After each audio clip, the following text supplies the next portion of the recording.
questions. So write them down or put them in the chat or whatever you want to do as we go along, and then we'll talk about questions at the end.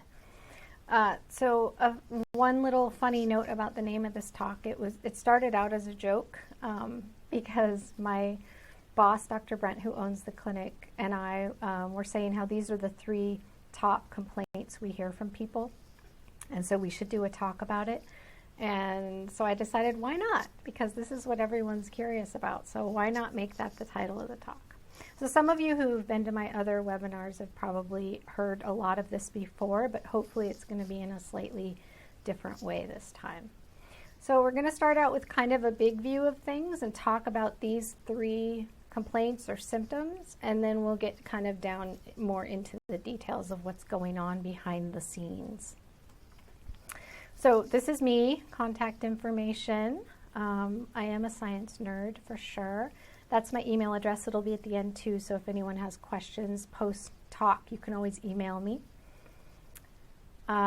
So we're going to talk about symptoms versus causes, and with the analogy of kind of treading in the shallow water or getting into the deeper water. So this is the big view that I wanted to start with when we're, since I'm using the water analogy, this is actually a quote that's often misquoted out there on the internet. This was tacked to a tree in El Cerrito in the East Bay when I was on a hike one day.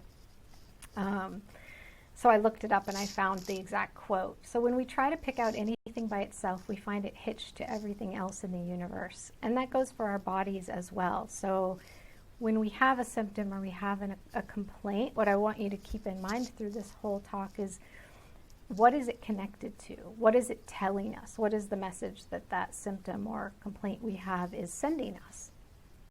And remembering the big view that everything is interconnected.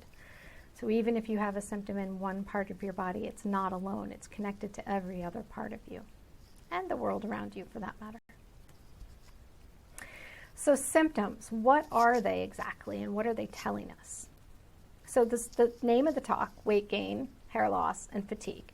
Those are clearly symptoms that probably a lot of you have or have had. And I added a few more to the list that often go along with these common 3. Anxiety, depression, irritability or mood changes, brain fog, insomnia, sounding familiar to anyone probably. So what is this? Where do these things come from?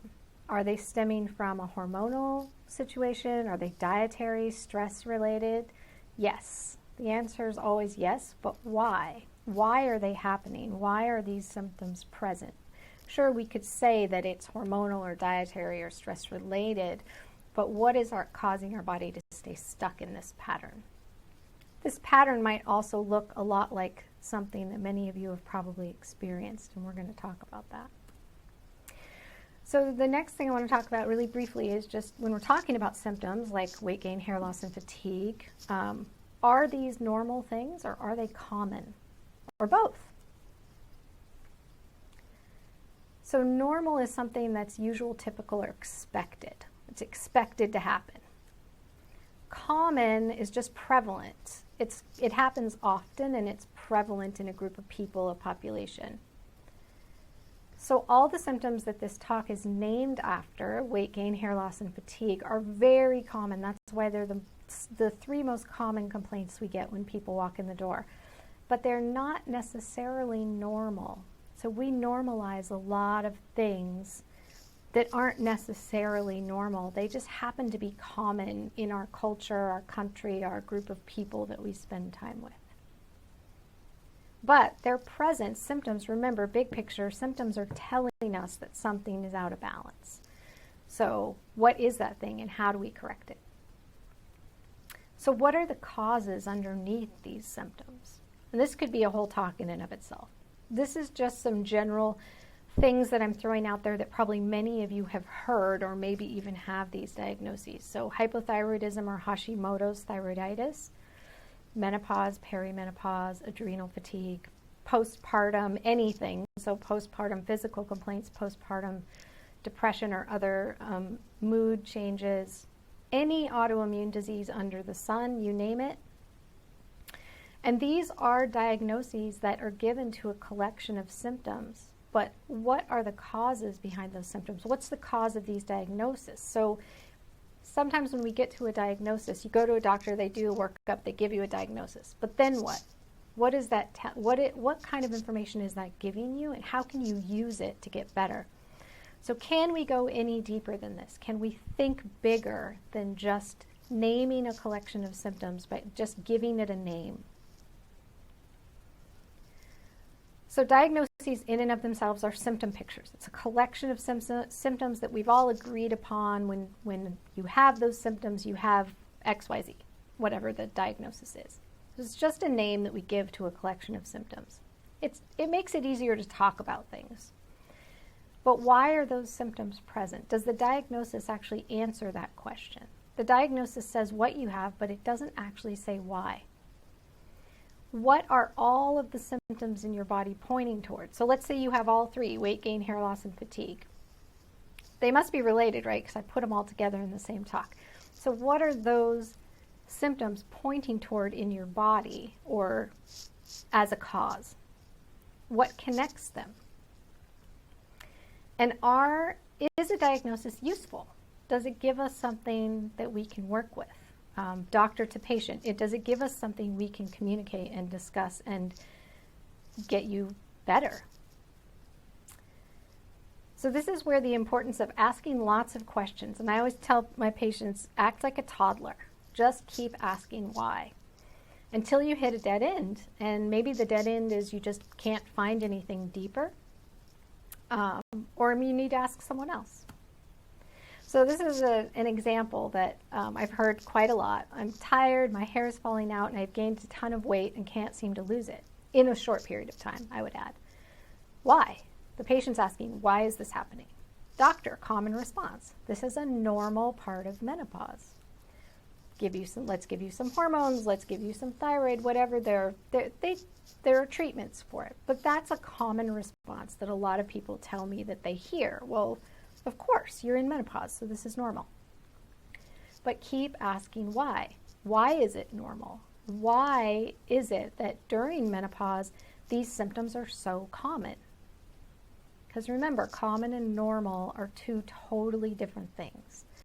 So just keep asking, why? Why is my thyroid under functioning? Right? A lot of you probably have thyroid diagnoses. Many, I'd say a huge portion of my patient base has been diagnosed with Hashimoto's. But why is your thyroid being so sensitive? Why is it under functioning? Why are my hormones out of balance? Why, even in menopause, when hormones are supposed to be lower, am I having so many symptoms? Why can't I sleep? Hint, the answer is not menopause. So that's often the answer my patients come to me and say, well, I've just been told this is a normal part of menopause and I just have to deal with it. So just to clarify, menopause is a single moment in time. It's the moment that women stop having menstrual cycles, but it does not automatically come with a set of symptoms. And perimenopause, the time before menopause happens, which can be short or long depending on the person, also does not automatically come with a set of symptoms that disrupt your life. Yet, commonly, many people experience those hormonal fluctuations. So why? Again, why is it common in our population? You know, why is this so common, and what is it telling us, and how do we fix it? That's what everyone wants to know. How do we fix it? I thought this was a great quote. This is my science nerd quote of the night from Aldous Huxley, of all people. For what we think and feel and are is to a great extent determined by the state of our ductless glands and viscera. This is very old, obviously, very old language. But ductless glands, meaning all the things that create hormones in our body, you know, adrenal glands, thyroid glands, like pituitary glands. The glands essentially are what excrete hormones. And viscera are our guts. Those are our intestines. Viscera is just an old language for the intestines. Well, the intestinal digestive system. So true. So true. We're going to talk about this a little more, but so much of what we think is us is not really us.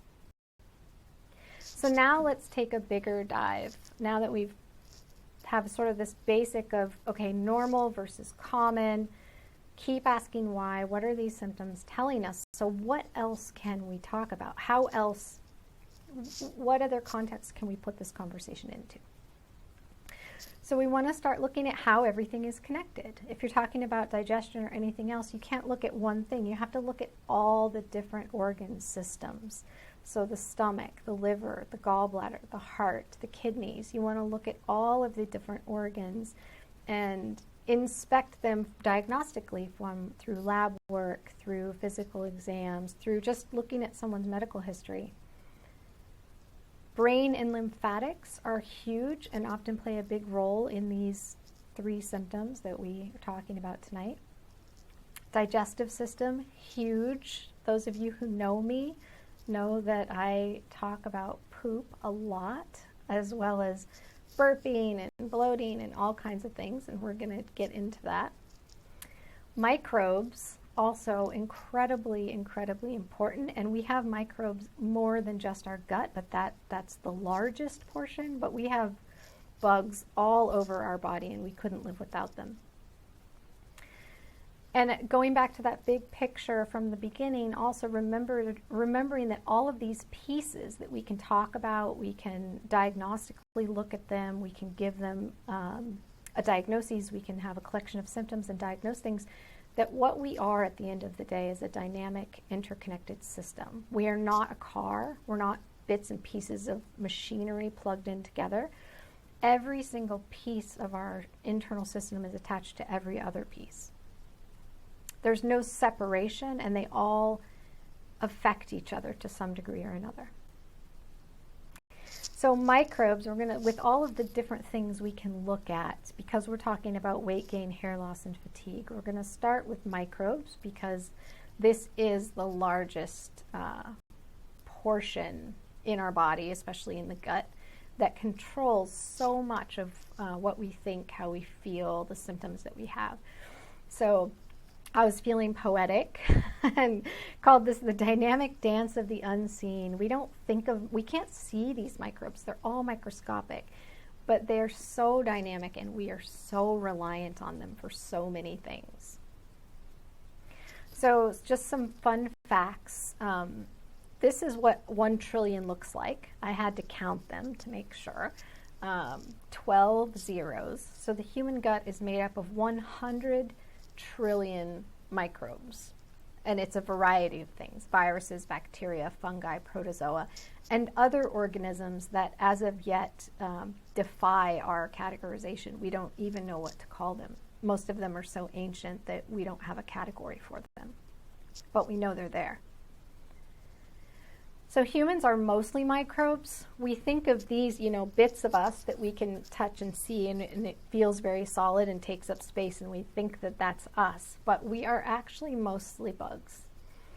So the number of gut bugs, all of this information comes from all the study that's been done in the last, 20 years or so probably, on the human microbiome. They've mapped the human microbiome. The number of gut organisms is 10 times greater than the number of human cells. Any cells, the cells that make up our body. So 10 times greater. It's huge. And the genetic material, like the genetics of those gut microbes, is 150 times greater than our own genetic material. So they literally take up more space than we do, than what we think of as us. So 90% of you is not you. You are a superorganism. They talk about mushrooms being, these interconnected mycelial networks. Well, the inside of our systems are not much different. So we cannot live without them. What do these microbes do for us? Well, and to us. Some of the bad ones do to us, but do for us. And this is going to come back to where we started talking about hormones. So they break down our food, obviously. We know this one. They actually make vitamins, not just help us absorb them, but they actually manufacture them in our gut. They make neurotransmitters. 70 to 90% of our neurotransmitters are made in the small intestine, not in the brain. They defend us against other bugs that shouldn't be in there. And they make hormones. Not just detox them, bind them, break them down, but also really make them. So what about the connection? All of these microbes that live, and we're mostly just talking about the gut, but remember, big picture, we've got microbes on our skin, our lungs, our nasal passages, the bladder, everywhere. So the gut-brain connection has been talked about a lot. You can Google it and see all the different research. And I'm sure you've come across this too, that we have a second brain, what's called the second brain. We actually have three brains: the heart, the actual brain, and the enteric nervous system, which is in the gut. And there are more neurons inside that enteric nervous system in the gut than there are in the spinal cord. And what they used to think when they started, when this was discovered, they always thought that most of the information went from brain down, that the brain told the gut what to do. But they've now found that 90% of the information that travels along that highway travels from gut to brain. And the gut is, like we just talked about, mostly microbes. So it's really the microbes that are sending information to our brains.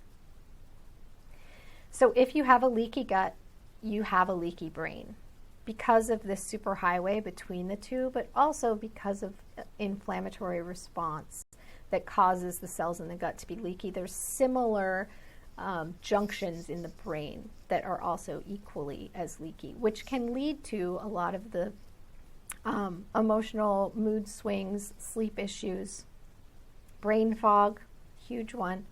So remember, interconnectedness of everything. The whole body, it's literally connected, not just a metaphor. So the microbes, all of our microbes, although they've looked at the human, the microbiome in general, and they know, the statistics I showed you about how many there are, everybody's microbiome is as unique as their fingerprints. So we all kind of have the general same things, but in much different numbers. So there's no one single perfect microbiome. It's pretty amazing, actually. Our livers are the same way. The liver is unique in how it functions and what it's able to process from person to person. So some normal gut flora. This is what I mentioned at the beginning, that there are these 4 categories of bugs that make up the microbiome. So yeast, we all know, is Candida. There's other yeasts, there's Rhodotorula, there's others, but Candida albicans and other Candida species make up the bulk of it. It is normal, but yeast developed as a part of our microbiome later in the evolutionary cycle. And it served an immune function initially that it now kind of no longer serves. The bacteria are the things you've commonly heard of, things that come in probiotics, Lactobacillus, Bifidobacterium, and so many more. There's no way I could list them all. Bacteria became part of our gut from the soil. We started eating food that had dirt on it, and the organisms in the soil over time colonized our gut, and they help us digest food, among other things. And then parasites, which we think of as bad, and again, those of you who know me know I talk a lot about parasites. And there are certain parasites you don't want in your gut, things that are big that you can actually see with the naked eye, like worms and flukes. Those aren't normal, those are pathogens, and they'll definitely eat your nutrients. But the other things, the microscopic things, are actually a normal part of our flora. Parasites, yeast, and bacteria should all just kind of live in harmony together in a balance that's right for you. And there are these other ancient organisms. One of them, the one that maybe some of you've heard of, is called Irania. It's a very ancient, it's close to a bacteria, but not quite. It's in its own category. And there are others that I don't even know about that defy our current categories. So the microbiome is so much bigger and more complex than we really, even based on what we know about it now, there's so much more we don't know. So just one last little reminder before we move on, that interconnectedness, just like the tree and all the roots underground, there's always a connection between symptoms like weight gain, hormone fluctuations, hair loss, and fatigue, that there's a deeper cause. And a lot of that is rooted in the gut, which is why I'm spending some time talking about the digestive system, and we're going to talk a little bit about diet and stuff as well. But everything is interconnected. So just keep asking why and digging deeper when you have symptoms, and even if you've had diagnoses, just keep asking.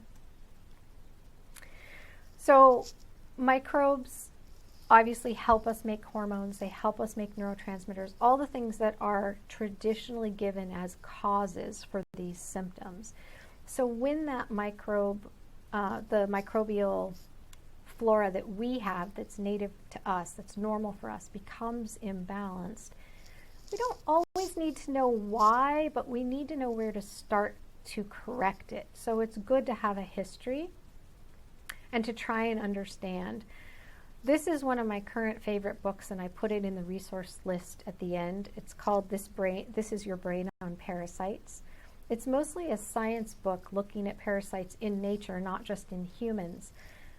Some in humans, but also in other things, even plants. And I thought this was really interesting because I had always thought there was sort of good and bad microbes, but a number of strains labeled pathogens, things we think of as bad for us, actually inhabit us all the time. E. coli is an example of that, causing trouble only when we're run down or when unusual conditions favor their growth. So anything that lowers your immunity can trigger these bugs to become the same species of bacteria, maybe a helper, a harmless freeloader, or a herder, depending on circumstances that are constantly in flux. So our immune systems and what affects our immune systems, other illnesses, stress, lack of sleep, whatever it might be, can actually cause the microbes in our gut to change their roles and to become more virulent, more of a pathogen or an invader.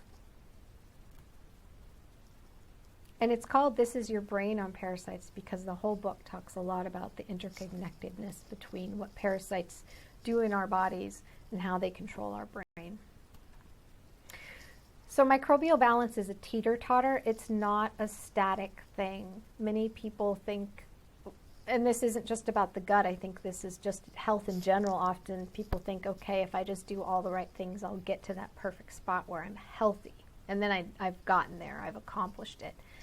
But that's just not how health is. Balance is dynamic, not static. So the balance in health is constantly in flux because we're constantly aging, we're in new environments, we're exposed to new things, our diet changes, we have a big life stressor that happens. Like everything around us is constantly in flux, which is causing our internal system to always be in that teeter-totter mode of doing its very best to maintain balance. And your physical body is always trying, every moment of every day, trying its best to keep everything in the middle. Not too much of anything and not too little of anything. But it is always that way. There's never a static point. So health is dynamic. Health and illness are just two sides of that teeter-totter. So I want to talk about some of the symptoms of imbalance, which we've already mentioned. So the ones we already mentioned at the beginning, weight gain, hair loss, fatigue, anxiety, depression, that whole list, those are symptoms of overall imbalance. But what other symptoms might also be involved in the gut itself or in other systems? Because remember, we want to look at the whole body, all the different systems and how they interconnect. So gut symptoms that I hear frequently and I always ask about, any kind of abdominal bloating, gas, burping, constipation, which means a lot of different things to a lot of different people. But constipation to me is, not going every day, or stools that are very hard and difficult to pass. Diarrhea or loose stools, doesn't have to be completely watery, but just soft, unformed. Any pain, cramping, urgency, low or high appetite, or appetite that just goes back and forth. General things, so weight gain or loss. Weight gain is a more common complaint, but sudden weight loss can also happen. Hair loss, we already mentioned, and fatigue. Hair loss is very, very, very related to the gut. So it's always, almost always, women are told that, especially in women, that hair loss is hormonal. Yes and no. Hormones play a part in it, but it's much more about nutrients and inflammation. And so much of that comes back to how well are you absorbing things in your gut, and is there anything else in there that shouldn't be there that's eating some of your nutrition. Fatigue happens for so many reasons, and there are actually lots of different types of fatigue. So there's just the constant fatigue where you just feel tired all the time no matter how much you sleep. There's exercise fatigue where you crash if you exercise too much. There's the wired and tired fatigue where you just don't sleep well, so you're awake during the day, but you feel like you drank too much caffeine and you're exhausted under the surface. There's so many different subtleties of fatigue, and I would say that is the number one complaint. Almost everyone I see is tired, and if they're not, that bodes well for their healing journey. Insomnia, so many different types of insomnia and so many causes, but again, look at the whole system, and when you get rid of what's really causing the problem at the root, the things that control sleep, the balance of different hormones, will naturally come back into balance. And of course, you can assist that along the way. Hot flashes or chills, I would add, so any difficulty in maintaining body temperature. Night sweats or chills, they could be hot sweats or cold. That can also, again, these are often listed as hormonal complaints, but they can also be due to pathogens, toxins, overall body inflammation for multiple reasons. Mold exposure and mold illness can cause a lot of these things. So remember, just keep digging. Don't just stop at hormones. And mood changes. So in kids, this can look like behavioral changes, OCD type patterns, difficulty with transitions. In adults, it can just be anything under the sun, anxiety of all different types, whether social, could be internal, depression, alternating moods, irritability and frustration. I see a lot because when you're tired, you're grumpy. I can attest. And then how do we find these imbalances? So obviously talk to your doctor, because your symptoms and your medical history are the best clues to a well-trained physician to be able to look at all of your different symptoms and put together this dynamic pattern of what's happening with you. And then of course we use testing to be another arrow. We've got your symptom picture, your medical history, and then we've got these other tests. None of these things are great alone. I would say your symptoms are the number one most important thing. And this goes back to my training as a homeopath, which Alexis can also probably attest to, that symptoms and how they manifest for you is so important, and really getting the details of what it feels like, when it happens, all that kind of stuff. But then we use these other things, at least in my work, I use these other tests to verify what I'm already feeling is probably the problem. So stool tests vary wildly. There's all kinds of different ones. I have my favorites, but they test for things that shouldn't be there or are there but are overgrown. There's too much. So yeast and parasites being the two big ones. Remember, yeast, parasites, bacteria, and the other stuff, which we don't really measure on testing. But yeast and parasites can take up too much space and crowd out the bacteria. So we want to know if those are present. They're also both very hard to find on stool tests. Inflammatory markers that tell us if there's anything overtly off. Is there something causing really dramatic inflammation in the gut lining? Low digestive markers, things that show us that you're just not digesting your food or breaking it down well. Stool tests will also tell us if there's opportunistic, not pathogens, not like E. coli, but opportunistic things that are there already maybe, but have seen an opportunity and snuck in and started to take up too much space. That alone can be an indication of imbalance and can cause problems. And then elevated bacteria in general, if you've just got too much, too much of even a good thing is not good.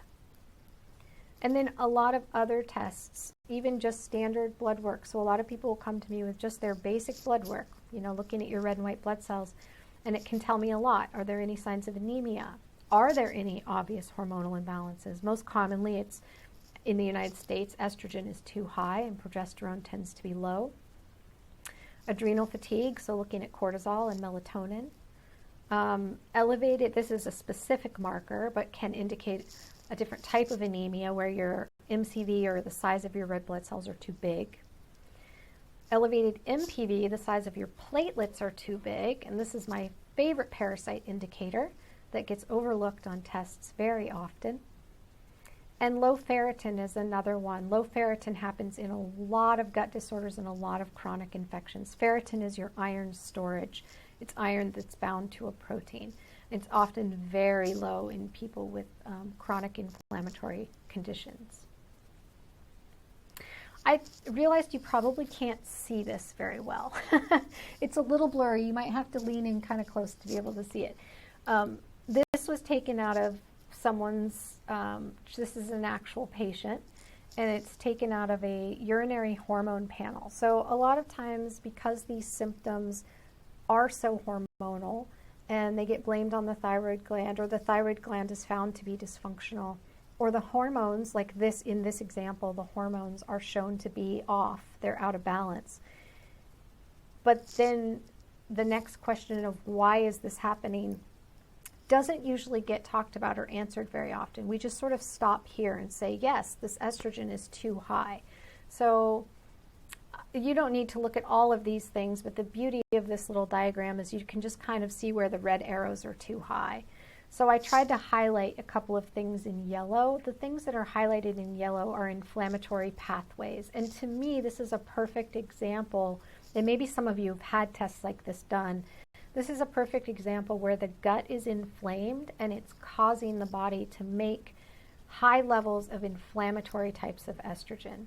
So this patient came with primarily hormonal complaints, and this was a young woman.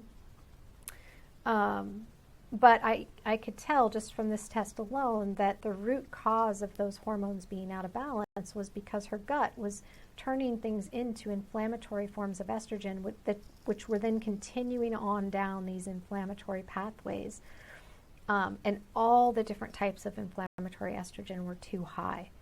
So this is just one example, and I know it's a little complicated of a diagram, but just to really illustrate that even when hormones are very obviously out of balance and the estrogen is too high, and we say, aha, this must be the reason why, still keep asking why. Why are the hormones like this, especially if it makes no sense with the age or the other things going on in the person's life. So remember, act like a toddler. Just keep asking why. So what do we do when we've actually found these things? Let's say you have found that your thyroid is underfunctioning, or your hormones are out of balance, your cortisol levels are off, whatever it is. You've actually done some testing and you've figured out that there's an imbalance. What do you do? Well, if you've asked why as much as you can, and you've tested and you've gotten a lot of information, and you've gotten as deep as you can go. So you've gotten into that deep water, and this is the most root of the root causes you can find. Then what do you do with it? So this is my little fun roadmap. First, you want to find a practitioner, someone that you have rapport with, that you trust, that you want to work with, because this does take time. And so having a working relationship with someone you can communicate with frequently, ask questions of. So find someone that you like and just stick it out. Plan on being there for 6 to 12 months. Get tested, whatever the testing might be that you haven't already had done as part of that digging deeper. And then lay out a course. How long is this going to take? What's it going to look like? Where do we start? Where are we headed? I have a very kind of generic plan that I start with most people, and then I make it more specific to the person. But in general, I always start with the gut, even if people have mold illness and chemical sensitivity and Lyme disease or whatever it may be. If they've got a really complicated case, we still always start with the gut because, as you've seen, the gut houses so much of the microbes that help us and can harm us. So lay out that course for yourself with the practitioner. Just kind of get a sense of where you're starting and where you're headed. And that may change over time. And then treat. So treat based on the course that you've decided on with the practitioner and be consistent.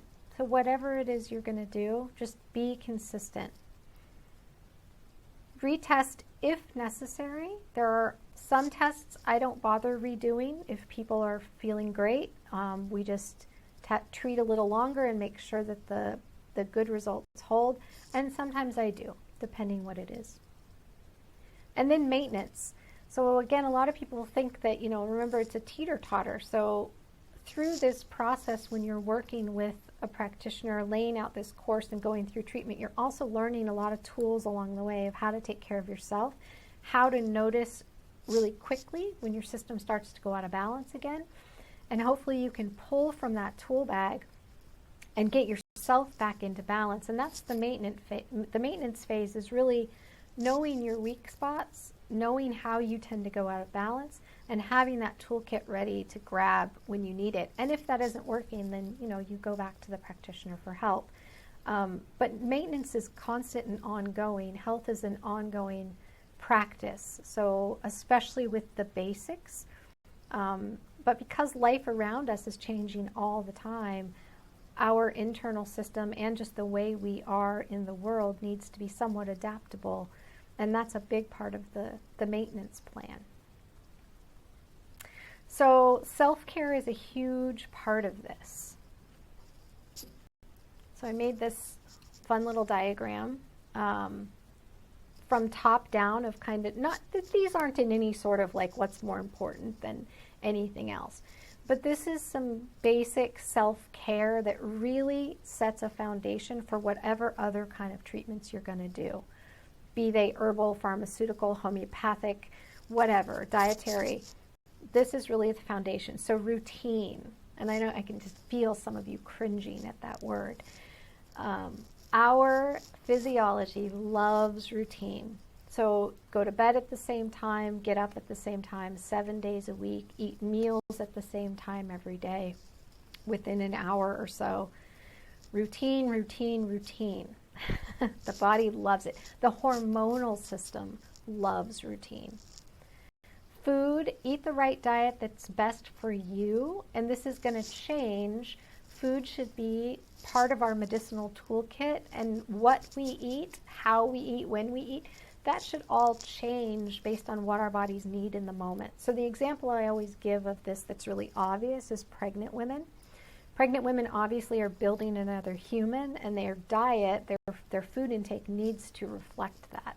They need to change what they're eating, how much they're eating because of the circumstance.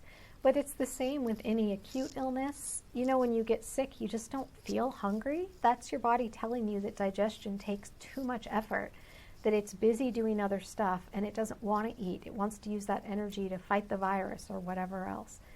So we should take that to heart, and when we are feeling run down, or when we're feeling exposed to something, or we just have a really big life stressor, our diet should reflect that, and we should use that as medicine.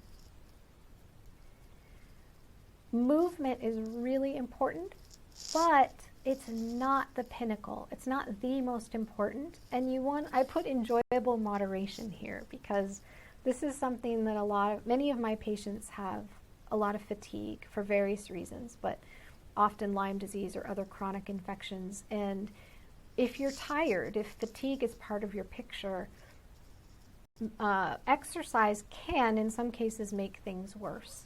So a lot of people think, I'm just going to do a cleanse and I'm going to go to the gym more and that'll fix it. And then they just feel more depleted. Because exercise triggers immune response. It triggers and it causes your immune system to be warmed up and more efficient and more effective. But if there are a lot of things in your body that the immune system is trying to deal with, you can get too revved up and your immune system will start to attack those things too vigorously, and that will make you feel more tired and crash, and also make you more depleted. So movement should be first and foremost something you like to do, not something you have to do. And you should feel invigorated after you do it, immediately after and for 24 hours after. If you have to sleep after you do a workout or you just feel exhausted the next day, you did too much. But it is very important to keep lymph moving and to keep the immune system happy overall. And it really, really depends on the person. Relaxation. So this is something we often don't do enough of. But I've been talking to people a lot this past couple of years during COVID about just doing nothing. Because people will say, I need to meditate. But then they get stressed out because they don't feel like they can meditate. And so I tell them, just pick a really beautiful place at your house or outside and just sit there and do nothing. Stare at the trees. Just let your body relax. Let your mind relax. Just simple relaxation, which is so much harder for some people than it sounds. And rest, like true rest. So sleep, sleep, sleep at the same time every day. But sleep is when we restore. It's when the body deals with inflammation just built up from the day, deals with toxins. So regulating your sleep and making sure you're getting good, deep, restorative sleep is so important. It's going to make the immune system so much healthier and just make you feel better. So if there's anything around sleep that's difficult or you're waking up feeling unrefreshed, your body's struggling with something because that normal amount of sleep that should refresh you isn't working. It's like the body's not able to catch up. So really make sure you're getting good sleep. And then enjoy. Like enjoyment is key. And I put it as the bottom as kind of this tiny little base in the cone because even when we eat, if we eat with people we like and we have a good time when we eat, it's been shown, there's been research that shows we digest better when we're talking to other people and we enjoy the company we're with. We are more likely to do exercise if we actually enjoy it. We're happier to go to work if we actually like our job. So really make sure that you're enjoying the things that you do. And that goes for the healthcare part too. Like I try to make people think of it as an adventure. You know, there's a lot of pills to take and there's diet changes to make and it can feel really cumbersome, but it's also an exciting adventure. Like what's going to happen? How am I going to feel once I do all of this? So try to enjoy the process, even if you're starting out from a place of feeling awful, which a lot of my patients are. And then just some more specifics. So those are the basics. I just want to talk about some more details about the self-care stuff you can do. That remember, this is setting your foundation for other treatment. So I mentioned this, but go to bed and wake up at the same time. Ideally 10 p.m. or earlier. I know. During COVID, everyone's been going to bed at like midnight or later. Physiologically, hormonally, any number of hours you go to bed before midnight are worth double in terms of restoration and repair. So the earlier you go to bed, the better. Waking up earlier, if you do things late at night, just do them early in the morning. Relax and do nothing, especially when you're feeling stressed out. Put everything away and just find a beautiful space and relax. Turn off your Wi-Fi at night. We are bombarded, especially if you have sleep issues. We're bombarded by wireless signals, electrical waves, all day, all the time. So the calmer you can make your sleeping environment, again, the more restoration your body is going to get while you sleep. No electronics in the bedroom, same reason. Try to make your sleeping space as peaceful and like a sanctuary as possible. Unplug things even in your room. Move your body regularly, but that could be just gentle walking around the block. Like make sure you're moving, standing, stretching, not just sitting all day. So many of us sit in front of computers all day.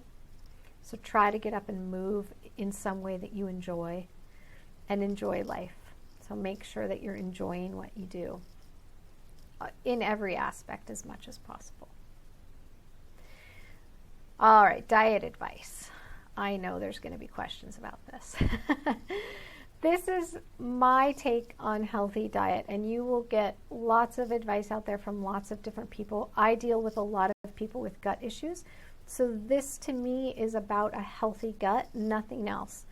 And most of this is taken from ancient traditions, Chinese medicine, Ayurveda, primarily.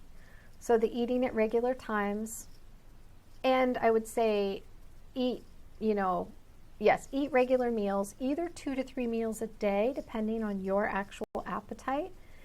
Leave at least 4 hours between meals with just water or tea or liquids. That allows your digestive system to clean itself out, and between dinner and bedtime. Try to snack only when you're hungry. Again, hard when you're at home all day. Oh, I did put that in here. So yeah, leave at least 4 hours between meals and between dinner and bedtime. And eat with other people. We've all been so isolated, but if you've got a COVID bubble of people, you've got a family, try to eat with others. It slows us down as we're eating. It improves our digestion. We smile and laugh, hopefully, while we're eating. All of that is going to calm our nervous system and just help our digestion overall. So a few more bits and pieces. So eat mostly warm, cooked food. It's easier on the digestive system. You get more bang for your buck because you don't have to exert so much internal effort to digest it. Never mix raw fruit and vegetables together. So that means the whole green fruit smoothies, green juices with apple juice and stuff in them, salads with fruit on them. Raw fruit and vegetables digest at much different paces, and this will cause a lot of fermentation, and it will feed bugs that you may not want to feed in your gut. Eat fruit away from all other foods because of that digestive thing, and eat fruit at least, once a day or less. We don't really need fruit in our diet to a large degree, other than for enjoyment, because all the colors in the world of fruit we can get from vegetables, believe it or not. Eat a wide variety of cooked vegetables, not raw. So wide color variety. Over the course of a month, try to get as many different types of vegetables as you can. Plenty of good fats. These are my top good fats in order. So grass-fed ghee would be my number one. Make it yourself. I have a recipe if anyone wants it. It's so simple. You just boil butter. Olive oil and coconut oil. Avocado oil is kind of in the same camp as olive oil, so you could add that in there. And of course, using other oils in moderation for flavor, like toasted sesame and such. But making sure you're getting good fats in general. And then protein of any sort that you like. It could be good quality meat of any kind, or beans and lentils and legumes and such. And then try to limit anything processed. Bread, pasta, baked goods, anything that's been ground into a flour and made into something else. Our body is just going to turn that into sugar very quickly. Try to do more whole grains versus processed grains, but whole grains also perfectly fine if you digest them well. So start with the basics when you're looking at these symptoms, and if you want to get started, if you do have digestive symptoms or you have any of that weight gain, hair loss, fatigue, start by tuning up the basics. So what you're eating, when you're eating, how you're sleeping, your resting and exercise, all of those basics that we talked about. And if that's not enough and it only fixes some of the problem, then ask for help. Bring in someone to help you figure out what's going on and get to the bottom of things and figure out what the next steps are. But the basics really are the foundation that are going to make everything else so much easier. And then just to go back to the big picture at the beginning, meditate often on the interconnectedness and mutual interdependence of all things in the universe, particularly in this case, how we are so interdependent on the organisms inside of us. And by nourishing that internal system, they are then helping us to have a happier, healthier life. And then I put some resources at the end of other fun stuff that I just like about health. So these are I will put this on my YouTube channel. So I also have a fair number of other gut talks on there if you're interested. Better Health Guy podcast is a local guy. He interviews all kinds of really interesting people on every health topic imaginable. My teacher, who I think is amazing, Jill Krista, and her book, Break the Mold. If anyone has yeast, fungal, mold issues, that can be a big hormonal disruptor, and those things can cause a lot of weight gain, hair loss, and fatigue. Her book is amazing. The one I mentioned, This Is Your Brain on Parasites, is more for any science nerds out there, but it's really fascinating to see how parasites from small to big have managed to stay alive for millennia and how they control their hosts in a lot of ways. So those are just some resources in case anyone is interested. And then again, if I'm going to open it up to questions now, so you all can just unmute yourselves and ask. But if you want to email me later, you can also just email me at drpedro@bewellnaturalmedicine.net here in Milwaukee.